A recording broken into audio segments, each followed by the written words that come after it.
5 senyales na malakas ang aura mo. Napansin mo na ba na iba ang dating mo sa ibang tao? May mga pagkakataon bang bigla ka na lang kinakausap ng di mo kilala? O kaya naman, sa isang silid na puno ng tao, tila ikaw ang agad nilang napapansin, kahit tahimik ka lang? Hindi yan tsamba, hindi rin yan dahil lang sa itsura mo o sa suot mong damit. Aura mo yan. Isang klase ng natural na enerhiya na hindi mo man nakikita pero ramdam ng lahat ng nasa paligid mo. Ang aura ay parang invisible signal na binubuga ng pagkatao mo. Hindi mo kailangan magsalita para maiparamdam ito. Dahil mismong presensya mo pa lang, may epekto na sa iba. May ilan sa atin na may mas malakas na aura at kung isa ka sa kanila, ramdam mo rin ito sa sarili mo. Pero bakit mahalaga na maunawaan ang lakas ng aura mo? Simple lang. Dahil ito ang nagsisilbing tulay ng koneksyon mo sa ibang tao, sa relasyon, sa trabaho, sa bawat social interaction mo. Kapag malakas ang aura mo, mas madali kang pagkatiwalaan, mas madalas kang lapitan. At minsan, kahit walang ginagawa, parang umaayon sa iyo ang mga pangyayari. Hindi ito himala, kundi ebidensya ng isang presensya na may lalim at lakas. Handa ka na bang tuklasin kung gaano kalakas ang enerhiya mong bitbit araw-araw? Tara, simulan na natin. Senyales number 1. Automatic kang hinahangaan ng mga tao, stranger magnet effect. Napansin mo na ba na kahit hindi ka nagsasalita, parang napapansin ka agad ng mga tao? Yung tipong kakapasok mo pa lang sa kwarto, may mga matang agad lumilingon. O kaya, habang nakapila ka sa grocery, biglang may estrangherong nagsisimulang magkwento ng personal na bagay sa'yo. Parang matagal na kayong magkakilala. Hindi yan dahil sa suot mo, hindi yan dahil sa mukha mo lang. Aura mo yan. At kung madalas mangyari sa'yo ito, malaki ang posibilidad na malakas ang aura mo. Ang tawag dito ay ang stranger magnet effect. Ito yung hindi mo kailangan ng spotlight. Dahil ang presensya mo pa lang, sapat na para mapansin. May mga taong likas na may ganitong dating. Tahimik man sila, pero ramdam mo agad ang lakas nila. Hindi sila maingay, pero kapag andyan sila, parang biglang nagbabago ang enerhiya ng paligid. Halimbawa, may kaibigan ako na pumunta lang sa isang coffee shop para magbasa. Wala siyang suot na espesyal, tahimik lang siya sa isang sulok. Pero sa loob ng 5 minuto, may 3 taong gustong makishare ng table sa kanya. Yung barista pa nga, binigyan siya ng libreng pastry. Wala namang espesyal na ginawa. Aura lang talaga. Ganon din sa mga bata at hayop. Kapag ang isang bata na normal na iyakin ay biglang ngumiti at lumapit sa'yo, o ang isang aso ay biglang sumunod sa'yo, kahit hindi mo kilala, ito ay dahil sa nararamdaman nilang enerhiya mo. Ang mga bata at hayop ay walang bias. Hindi sila naiimpluwensyahan ng hitsura o panlabas na anyo. Sila ay tumutugon sa dalisay na enerhiya. Sa modernong siyensya, may paliwanag dito. Ayon sa mga eksperto mula sa HeartMath Institute, ang katawan natin ay may electromagnetic field na umaabot ng ilang talampakan sa paligid natin. At ito ay naapektuhan ng ating emosyon, intensyon, at kalagayan ng loob. Kaya kung maayos ang laman ng isip at puso mo, nararamdaman ito ng ibang tao kahit hindi nila alam kung bakit. Stoic insight, sabi nga ni Marcus Aurelius, "The best revenge is to be unlike him who performed the injury." Sa halip na ipilit ang sarili sa mundo, hayaan mong ang katahimikan at dignidad mo ang magsalita. Hindi mo kailangang sumigaw para marinig. Kung kalmado at totoo ka, lalapit sa iyo ang tamang tao. Dahil nararamdaman nila ang presensya mong totoo at hindi pilit. Kaya kung madalas kang lapitan ng estranghero, lagi kang naaalala ng mga kakilala mo kahit minsan mo lang silang nakita, o kaya ay tila palaging may kabutihang kusang dumarating sa'yo. Hindi ito tsamba, aura mo ang gumagalaw. At yan ang unang senyales na malakas ang dating mo, kahit hindi ka nagsasalita. Senyales number 2. Malakas ang intuition at emotional sensitivity mo. May mga pagkakataon ba na pumapasok ka sa isang lugar at bago pa man may magsalita, ramdam mo na agad na may mali? Parang may tension sa hangin. Parang biglang bumigat ang pakiramdam mo kahit wala namang nangyayari. Kung oo ang sagot mo, malamang malakas ang aura mo at ang intuition mo ay mas matalas kaysa sa karamihan. Ito ang ikalawang senyales ng isang makapangyarihang aura, heightened emotional sensitivity and intuition. Hindi ka lang basta nakikinig sa sinasabi ng tao. Nararamdaman mo kung totoo ba ito o hindi. Nararamdaman mo kapag may tinatago sila, kahit ngumiti pa sila sa harap mo. Ang aura mo ay parang antena na nakatutok sa lahat ng enerhiya sa paligid mo. Kaya mo maramdaman ang undercurrent ng isang silid, ang tensyon ng dalawang tao, o ang lungkot ng isang kaibigan na pilit nagpapasaya. Minsan ito ay lumalabas sa anyo ng gut feel o hunch. Halimbawa, may balak kang sumakay ng bus, pero biglang may pakiramdam ka na huwag muna. Maya-maya, may naaksidente sa rutang yon. O kaya, may naramdaman kang urge na tawagan ang isang kaibigan. At pagtawag mo, umiiyak na siya, kailangan ng kausap. Hindi ito magic, hindi ito kababalaghan. Ito ay bunga ng matalas na intuition na sinusuportahan ng malakas mong aura. Ang downside lang, kapag ganito ka kasensitive sa emosyon ng iba, madali ka ring mapagod. Nakakaramdam ka ng pagod sa mataong lugar kahit hindi ka naman gumalaw ng todo. Nadidrain ka pagkatapos ng maraming social interaction. At madalas, hindi mo alam kung nararamdaman mo ba ay sayo o sa ibang tao. Dito pumapasok ang tinatawag na energy vampires. Mga taong pagkatapos mong makasama, parang ubos ka. Hindi naman sila masama, pero unconsciously, hinihigop nila ang enerhiya mo dahil ikaw ang may sobrang lakas. Stoic insight, ayon kay Seneca, we suffer more often in imagination than in reality. Kaya mahalaga ang awareness para malaman mo kung ang bigat ng loob mo ay galing sa'yo o dala lang ng paligid mo. Paano mo ito gagamitin sa advantage mo? Una, practice grounding. Bago pumasok sa lugar o meeting, huminga ng malalim at itanong sa sarili, ano ang nararamdaman ko na hindi sa akin? Pangalawa, observe without absorbing.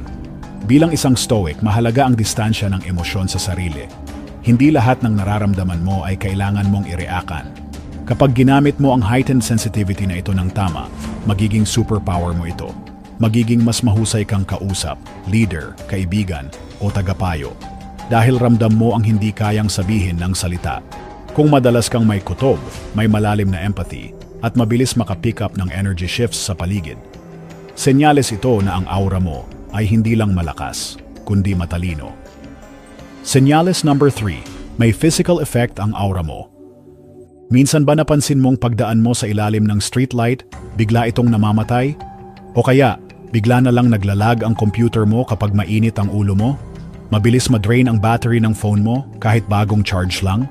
Kung oo ang sagot mo, hindi ito gawa-gawa lang. Aura mo yan, gumagalaw sa physical world. Ang ikatlong senyales ng isang makapangyarihang aura ay ito. May epekto ka sa mga bagay, kahit hindi ka nagsasalita o gumagalaw. Ayon sa mga eksperto sa larangan ng bioenergetics, ang katawan ng tao ay may bioelectric field, isang uri ng enerhiya na nakapalibot sa atin. At kung malakas ang aura mo, mas malaki at mas matindi ang impact nito sa paligid mo. Halimbawa, may mga taong nagsasabi na hindi gumagana ang relo sa katawan nila pero gumagana sa ibang tao. O kaya, may mga appliances na laging nasisira kapag sila ang gumagamit kahit bago pa ito. Minsan, may nararamdaman silang bigla ang init o lamig sa katawan kahit walang pagbabago sa temperatura ng paligid. Ang pinaka-interesante, ramdam ito ng ibang tao. May mga nagsasabing, ang init mong kasama ha? Parang ang gaan ng paligid pag andito ka. O kaya naman, hindi ko maipaliwanag pero sa presensya mo pa lang, parang gumagana ang loob ko. Ang aura mo ay parang enerhiyang humahaplos sa paligid. At hindi lang ito spiritual o mystical. May mga scientific studies na sinubukang sukatin ang electromagnetic energy ng tao gamit ang devices tulad ng Kirlian photography at GDV cameras. Isang energy healer nga ang nakitaan ng epekto sa compass needle habang nagme-meditate. Literal na naapektuhan ang magnetic field sa paligid niya. Oo, rare ito.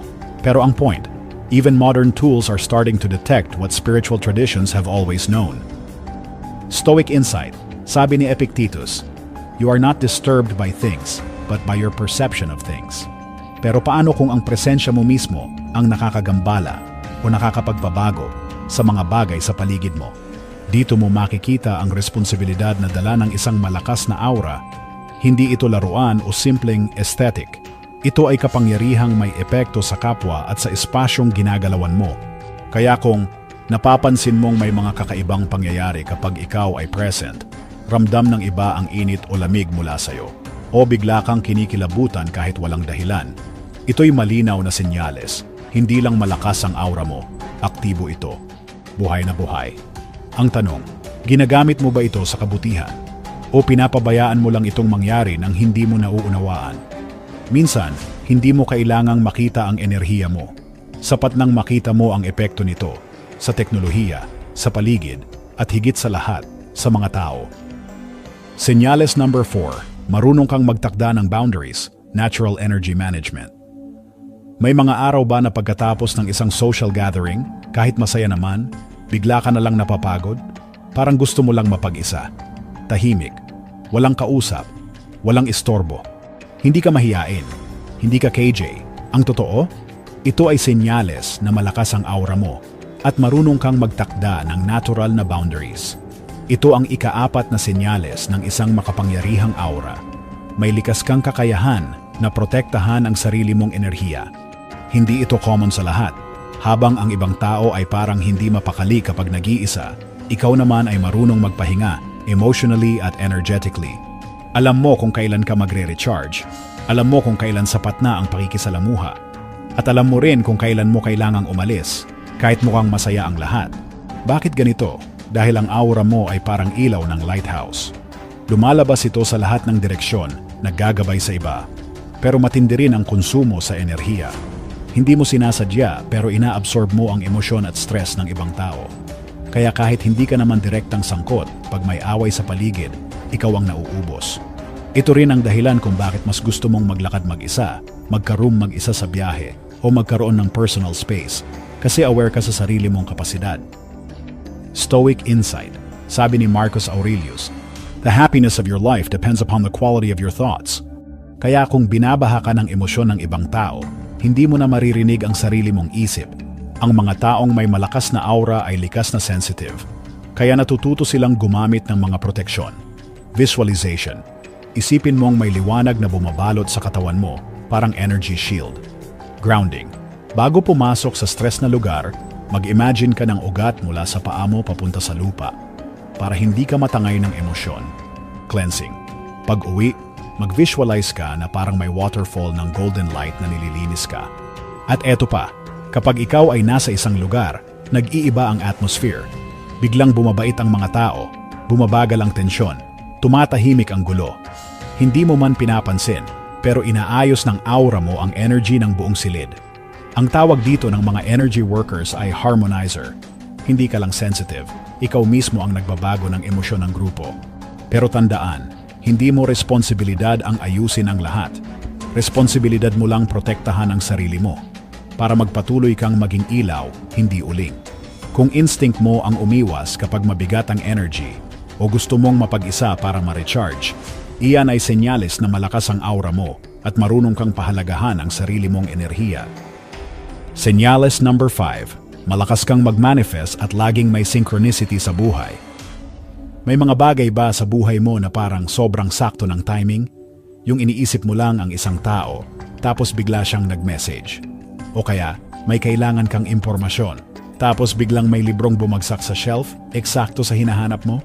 Kung oo, hindi ito basta swerte. Aura mo yan, gumagalaw sa likod ng realidad. Ang ika-5 senyales ng isang makapangyarihang aura ay ito.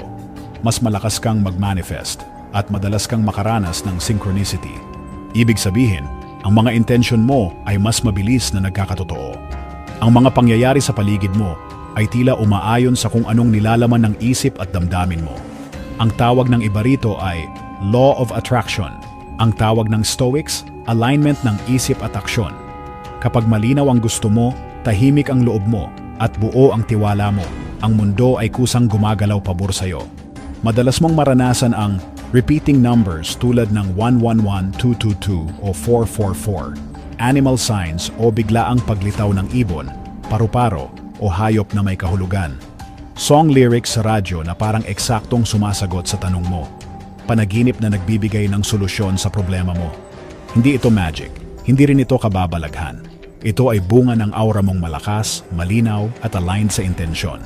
Sabi nga ni Carl Jung, synchronicity is an ever-present reality for those who have eyes to see. At kung ikaw ay isa sa mga taong nakakakita ng patterns sa mga pangyayari, hindi ka nag-iisa. Ang aura mo ay umaabot lampas sa physical reality, nakikiugnay ito sa enerhiya ng mundo. Stoic insight. Sabi ni Seneca, luck is what happens when preparation meets opportunity. Pero sa mga taong may malakas na aura, opportunity ang lumalapit. Dahil handa ka, malinaw ang isip mo at mababa ang ingay ng ego, kaya dinig mo ang direksyon ng kalikasan. Subukan mo ito. Bago matulog, mag-visualize ka ng isang tiyak na bagay na gusto mong mangyari kinabukasan. Damhin mo na parang nakuha mo na ito. Sa paggising mo, obserbahan kung anong mga senyales ang lalabas. Hindi mo kailangang kontrolin ang lahat, pero pwede mong gabayan ang enerhiya mo. Magsimula ka rin ng Synchronicity Journal. Isulat mo lahat ng saktong timing, kakaibang coincidence, o bigla ang sagot na dumating. Makikita mong hindi ito random.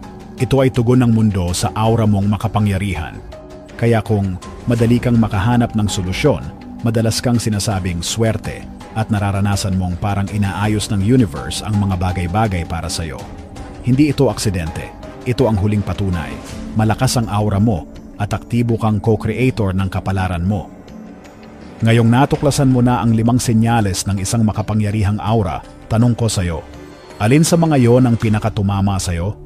Yung instant kang pinapansin ng mga tao kahit tahimik ka lang? Yung kutob mong laging tama? Yung biglaang pagpatay ng ilaw o pag-freeze ng gadget kapag malapit ka? O baka yung hilig mong mapag-isa pagkatapos ng isang draining na araw?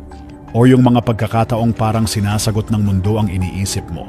Ano man ang tumama sa'yo, tandaan mo ito. Lahat tayo may aura. Iba-iba nga lang ang lakas, linaw at direksyon. Ang tanong ay hindi kung may aura ka dahil meron ka. Ang tanong ay, ginagamit mo ba ito sa tama? Kaya bago matapos ang video na ito, iiwan ko sa iyo ang 3 simpleng paraan para alagaan at palakasin pa ang aura mo. Una, daily visualization. Araw-araw, isiping may liwanag sa paligid mo. Proteksyon mo ito sa negatibong enerhiya. Pangalawa, setting intentions. Tuwing umaga, magtakda ng malinaw na layunin. Ang malinaw na isip ay malakas na enerhiya. Pangatlo, energy cleansing. Gabi-gabi, mag-visualize ng golden light na naghuhugas ng pagod, emosyon at stress mula sa katawan mo. Kung nakatulong sa iyo ang video na ito, i-comment mo sa ibaba ang "Hindi ako tulad ng iba, malakas ang aura ko." Kung may natutunan ka, huwag kalimutang magkomento at mag-follow para sa mas malalalim pang usapan.